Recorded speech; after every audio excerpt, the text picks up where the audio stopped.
Go. Okay. So basically, you and I have, my cooking show's been on what, 5 years now?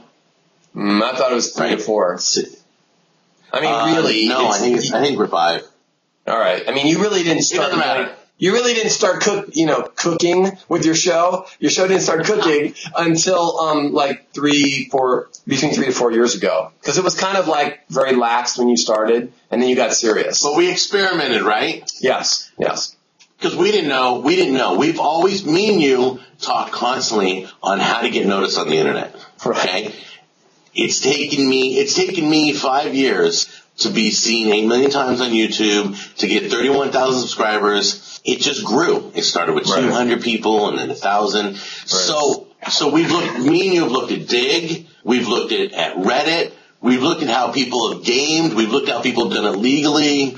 I've tried advertising on Facebook and Google AdWords, and we've tried every combination there is. And I'm not big on gaming. I mean, you're going to try and cheat the system, fine. Do it. It's going to be around, but I'm not doing it. Right. I want to win the right way. Right. So, so the bottom line is this. There is no, if we look at all the people that made it big on the internet, everybody made it a different way. It's like there's no definite formula on how to get noticed on the internet. Okay? Some people have a misnomer of, our company put a Facebook page up and millions will see us. Nobody's going to see you. Right. Hear that tree in the forest that fell down, people didn't hear it. Right. So my thing is this. Can we agree that it's not one thing, but it's everything?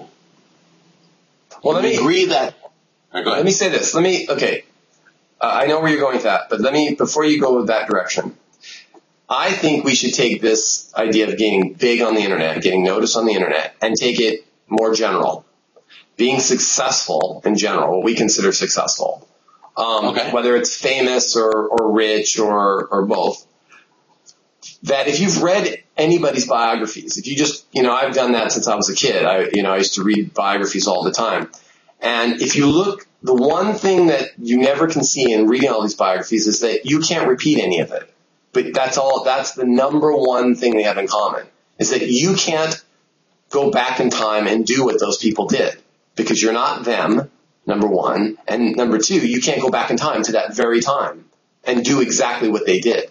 And if you took anybody today, I used to always say, if you took Bill Gates, gave him a different face so he didn't look the same, right? Took all his money away and said, okay, do it again. He couldn't do it. You take any famous person, change their face, take away all their money, right? And tell them to redo it again. Most of them couldn't do it. Most of them couldn't become highly successful. Take Steve Jobs, Bill Gates. You just go through the list of anybody who's been wildly successful. It's all luck. And luck is not something you can control. So having a Facebook page or having, ads or something, it's just the luck of the draw. It's the timing. It's the moment. It's some silly, stupid video you do that goes viral that no one would have expected. Okay? It's just one of those, it's just these little things that you can't control. So being everywhere, your idea of being everywhere, by the way, I think is a great one. Just be everywhere. And the reason I think that works is because you just increase your chance for that lucky moment to happen, to where the stars align and something happens, that something takes off. It's a fishing net. It's a bigger fish net. That's all it is. That's all you can do. I think you're absolutely right. All right. So just give a specific example. I have 4 different blogs. My videos go up in 5 different internet locations. That's what I mean by being everywhere. I have every social media page there is for my show and for me. So I have probably about 15 to 20 locations where I'm at all the time. And I'm constantly monitoring those. That's what I mean by being everywhere, because I got 500 people here, 1,000 people there, 10,000 here, a few thousand there. You got to be everywhere, because one of those locations could hit. Right. And yet, at this point in time, you're not hugely successful. It's not like you're a household name or even big on the internet. You're not. I mean, you're bigger than I am, but you're not what people would say wildly successful. So, but you've had 8 million views. I mean, that's nothing to sneeze at. So it doesn't guarantee, but if you don't do that, there's no chance. So, right.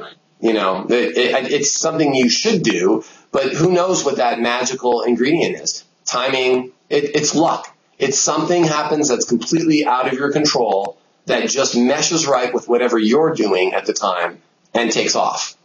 And you can't control that. All you can do, the best you can do, is do something that you enjoy doing, and if it doesn't become successful, you had a great time doing it anyway. And you do. Amen. That's it. You're doing that's exactly that. So that's that. Oh, by the way, I guess that's a formula of how to be successful on the internet. Do something on the internet that you love to do and share it with others. That's it. All right, cool. Cool. Bye. Take care.